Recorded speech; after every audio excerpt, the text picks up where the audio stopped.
നമസ്കാരം. മലയാളി വാർത്തയിലേക്ക് സ്വാഗതം.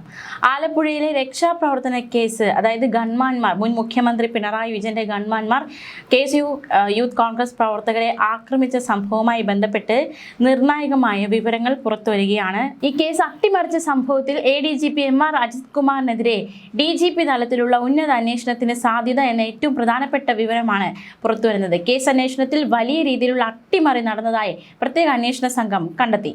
ഈ സാഹചര്യത്തിലാണ് അന്വേഷണം ഈ കേസ് അട്ടിമറിക്കാൻ ആരൊക്കെ പിന്നിൽ നിന്നോ അവരിലേക്ക് പോകുന്നത്.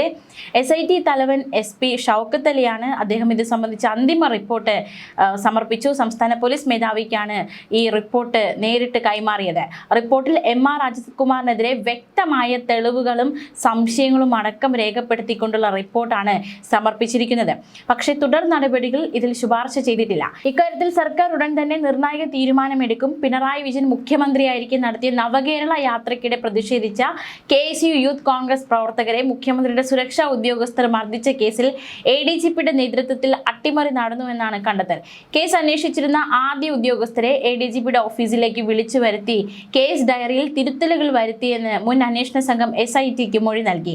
ADGPയുടെ പൂർണ്ണ അറിവോടെ ഗ്രേഡ് SIമാരായ ഗിരീഷും ശ്രീകാന്തും ചേർന്ന് രേഖകളിൽ കൃത്രിമം കാണിച്ചുവെന്നും ഉദ്യോഗസ്ഥരെ ഭീഷണിപ്പെടുത്തുകയും ചെയ്തുവെന്നാണ് വെളിപ്പെടുത്തൽ. ചോദ്യം ചെയ്യലിൽ ഗ്രേഡ് SIമാർ കുറ്റം സമ്മതിച്ചതിനെ തുടർന്ന് SIT ADGPയുടെ ഓഫീസിലെത്തി സന്ദർശക രജിസ്റ്റർ, CCTV ദൃശ്യങ്ങൾ, കമ്പ്യൂട്ടറുകൾ എന്നിവ പരിശോധിച്ച് ശാസ്ത്രീയ തെളിവുകൾ ശേഖരിച്ചു. ആലപ്പുഴയിൽ നിന്നുള്ള അന്വേഷണ സംഘം തിരുവനന്തപുരത്ത് എത്തിയ ദിവസം ADGP ഓഫീസിൽ ഉണ്ടായിരുന്നുവെന്നും SITയുടെ സ്ഥിരീകരണം. കേസ് ഡയറി തിരുത്താൻ കൂട്ടുനിന്ന ഉദ്യോഗസ്ഥരുടെ മൊഴികളും കൃത്യമായ തെളിവുകളും പുറത്തു വന്നിരുന്നു. ഇതോടെ MR അജിത് കുമാറിനെതിരെയുള്ള കുരുക്ക് കൂടുതൽ ശക്തമാവുകയായിരുന്നു. മാത്രമല്ല, കഴിഞ്ഞ ദിവസം ഈ സംഭവവുമായി ബന്ധപ്പെട്ട് ക്രമസമാധാന ചുമതലയുള്ള ADGPയുടെ ഓഫീസിൽ പ്രത്യേക അന്വേഷണ സംഘം പരിശോധന നടത്തിയിരുന്നു. DYSP ബൈജു പൗലോസിന്റെ നേതൃത്വത്തിലുള്ള സംഘമാണ് തിരുവനന്തപുരത്ത് ADGP ഓഫീസിൽ പരിശോധന നടത്തിയത്. ഓഫീസ് സന്ദർശിച്ച അന്വേഷണ സംഘം അവിടുത്തെ പഴയ CCTV ദൃശ്യങ്ങളടക്കം പരിശോധിച്ചു. അവയുടെ പകർപ്പുകൾ ശേഖരിച്ചു.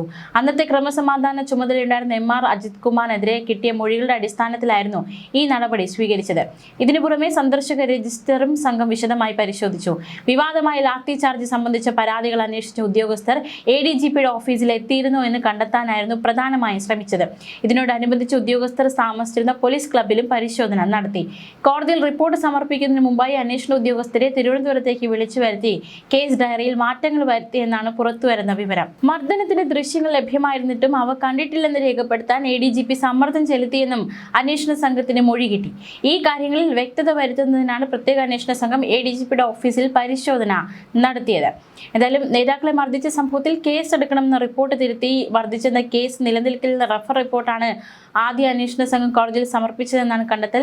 പ്രതികൾക്ക് അനുകൂലമായ റിപ്പോർട്ട് ADGPയുടെ ഓഫീസാണ് തയ്യാറാക്കിയതെന്നും അന്വേഷണ ഉദ്യോഗസ്ഥൻ പെൻഡ്രൈവിലാക്കി കൈമാറിയ കേസ് ഡയറി ഈ ഓഫീസിലെ 2 ഗ്രേഡ് SIമാർ ചേർന്ന് തിരുത്തി നൽകിയെന്നും SITക്ക് വിവരം കിട്ടിയിരുന്നു.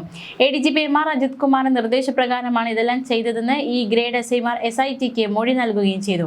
ഈ സംഭവത്തിന്റെ പശ്ചാത്തലമൊക്കെ നമുക്ക് അറിയാവുന്നതാണ്. നവകേരള യാത്രയ്ക്ക് നേരെ പ്രതിഷേധിച്ച AD തോമസ് MLAയും യൂത്ത് കോൺഗ്രസ് സംസ്ഥാന സെക്രട്ടറി അജയ് ജുവൽ കുര്യാക്കോസിനെ മർദ്ദിക്കാൻ ഗൺമാനും സുരക്ഷാ സംഘത്തിനും ആരുടെയെങ്കിലും നിർദ്ദേശം കിട്ടിയിരുന്നോ എന്നതടക്കമുള്ള കാര്യങ്ങൾ SIT പരിശോധിച്ചിരുന്നു. മാത്രമല്ല, ഗൺമാൻമാർ മൊഴി നൽകിയത് ഉന്നത തലത്തിൽ നിന്ന് കിട്ടിയ നിർദ്ദേശം അനുസരിച്ചാണ് ഞങ്ങൾ ആക്രമിച്ചതെന്നാണ്. അങ്ങനെയെങ്കിൽ ആരാണ് അത്തരത്തിലൊരു നിർദ്ദേശം നൽകിയത്? കേസിന്റെ അന്വേഷണം അട്ടിമറിച്ചതിൽ ADGP MR അജിത് കുമാറിന് പങ്കുണ്ടെന്ന് ആഭ്യന്തര വകുപ്പിന് വിവരം കിട്ടിയിരുന്നു. വയനാട് ഉരുൾപൊട്ടൽ ദുരന്തത്തിന്റെ സമയത്ത് കേസ് ഡയറി തിരുത്താൻ അജിത് കുമാർ നിർബന്ധിച്ചെന്ന് ഉദ്യോഗസ്ഥർ പ്രത്യേക അന്വേഷണ സംഘത്തിന് മൊഴി നൽകി. ഓഗസ്റ്റിൽ DGP പദവിയിൽ എത്തേണ്ട ആളാണ് അജിത് കുമാർ. ഇദ്ദേഹത്തിനെതിരെ വകുപ്പ് തല അന്വേഷണം പ്രഖ്യാപിച്ചേക്കും. അങ്ങനെയെങ്കിൽ അത്തരത്തിലൊരു ആ ഒരു സ്ഥാനമാറ്റത്തിനും വലിയൊരു വിലങ്ങ് തടിയായി ഇത് മാറുമെന്ന കാര്യത്തിൽ സംശയമില്ല. അതേസമയം നേരത്തെ ആഭ്യന്തരമന്ത്രി രമേശ് ചെന്നിത്തല ഈ വിഷയത്തിൽ നിർണായകമായ ഒരു പ്രതികരണം നടത്തിയിരുന്നു. അതായത്, ഈ അന്വേഷണത്തിൽ താൻ ഇടപെടില്ല, മറിച്ച് റിപ്പോർട്ട് കിട്ടിയാൽ അത് നിങ്ങളെ അറിയിക്കും, റിപ്പോർട്ടിനനുസരിച്ച് മറ്റ് നടപടികൾ സ്വീകരിക്കുമെന്നാണ് അദ്ദേഹം പറഞ്ഞത്. എന്താണ് ഇനി സ്വീകരിക്കാൻ പോകുന്ന നടപടികൾ എന്ന ചോദ്യമാണ് നിലവിൽ ഉയരുന്നത്. എന്തായാലും അന്ന് മാധ്യമപ്രവർത്തകരോട് രമേശ് ചെന്നിത്തല പ്രതികരിച്ച ആ പ്രതികരണത്തിലേക്ക് നമ്മൾ ഒരിക്കലും കൂടി പോവുകയാണ്. ആഭ്യന്തര വകുപ്പ് മന്ത്രിയുടെ വാക്കുകളിലേക്ക്.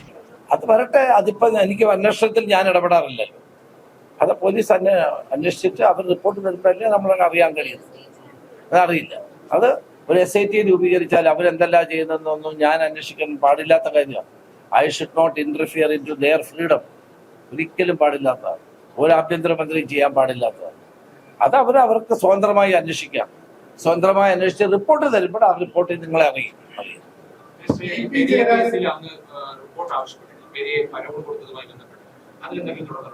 റിപ്പോർട്ട് കിട്ടിയിട്ടില്ല. അതിനെപ്പറ്റി എന്നോട് സംസാരിച്ചിരുന്നു.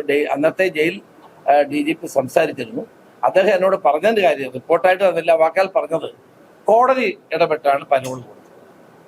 അപ്പൊ കോടതിയിൽ ഇനി വക്കീൽ മൗനം പാലിച്ചോ ഇല്ലയോ എന്നുള്ളത് എനിക്കറിയില്ല. ഏതായാലും കോടതി ഇടപെട്ടതാണ്, അല്ലാണ്ട് DGP കൊടുത്തല്ല എന്നാണ്, അല്ലെങ്കിൽ പോലീസ് ജയിൽ ഡിപ്പാർട്ട്മെന്റ് കൊടുത്തല്ലെന്നാണ് എന്നോട് പറഞ്ഞത്. കേസ് അവസാനിപ്പിക്കുമ്പോൾ കോടതി പോലീസ് റിപ്പോർട്ട് കൊടുക്കുകയും ഇന്ന് കോടതി തള്ളിയിട്ടുണ്ട്. അതായത് ഇപിക്കെതിരെ കേസ് അന്വേഷിക്കണം. മുഖ്യമന്ത്രി പിണറായി വിജയൻ അന്ന് മുഖ്യമന്ത്രി പിണറായി വിജയൻ കടന്നുപോയി കേസിലാണ്. അന്വേഷിക്കട്ടെ, കോടതി പറഞ്ഞ അന്വേഷിക്കണ്ടേ. കോടതി, ഞാൻ പറഞ്ഞല്ലോ, പോലീസിന്റെ എല്ലാ ആക്ഷനും കോടതിയുടെ നിരീക്ഷണത്തിലാണ്, സ്കൂട്ടണിയിലാണ്. അതുകൊണ്ട് പോലീസ് ഈസ് കെയർഫുൾ. എല്ലാ കാലഘട്ടത്തിലും പോലീസ് കെയർഫുൾ ആകുന്നതിന്റെ കാര്യം എന്താ? പോലീസ് എടുക്കുന്ന എല്ലാ നടപടിയും കോടതിയുടെ സ്കൂട്ടണിക്ക് വിധേയമാണ്. IPC അല്ല പുതിയ BNS അനുസരിച്ചാണ് അല്ലേ? അതനുസരിച്ചാണ് പോലീസ് പ്രവർത്തിക്കുന്നത്. അത് കോടതിയുടെ സ്കൂട്ടണിക്ക് വിധേയവുമാണ്. അതുകൊണ്ട് പോലീസിന് ഇഷ്ടംപോലെ ചെയ്യാൻ കഴിയത്തൊന്നുമില്ല. രാജ്യത്ത് നിലനിൽക്കുന്ന നിയമങ്ങൾക്കനുസരിച്ച് പോലീസ് ഉദ്യോഗസ്ഥന്മാർക്ക് പ്രവർത്തിക്കാൻ കഴിയൂ. അത് കോടതിയുടെ സ്കൂട്ടണിക്ക് വിധേയവുമാണ്. അതുകൊണ്ടാണ് ആഭ്യന്തരമന്ത്രി ഒരിക്കലും പോലീസ് അന്വേഷണത്തിൽ ഇടപെടരുത് എന്ന് നമ്മൾ പറയുന്നത്. നമ്മൾ അന്വേഷിക്കാൻ ഇടപെടാൻ പാടില്ല. ഞാൻ നേരത്തെ ആഭ്യന്തരമന്ത്രി ആയപ്പോൾ എന്റെ നിലപാട് അതാണ്.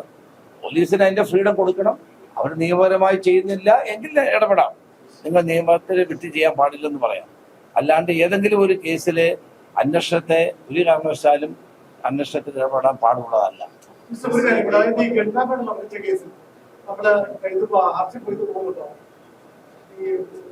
അതൊക്കെ SIT തീരുമാനിക്കേണ്ട കാര്യമാണ്. പോകണോ വേണ്ടയോ, ഇപ്പോഴത്തെ അന്വേഷണം തൃപ്തികരമാണോ, നിയമോപദേശം തേടണോ, അതൊക്കെ അവർ തീരുമാനിക്കണം.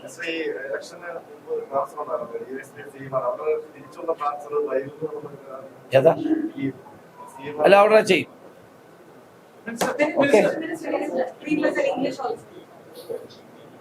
The narcotic hunt is a mission for the narcotic hunt is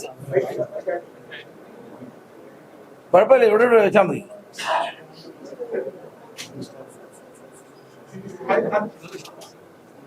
I speak in English or Hindi. What do you want? English, sir, English. The narcotic hunt is a mission for the narcotic hunt is a mission for the Kerala government in order to eradicate drugs menace from the state of Kerala. And there should be a coordinated effort from all the agencies to nab the culprits and to stop the selling and use of prohibited tobacco products as well as the drugs.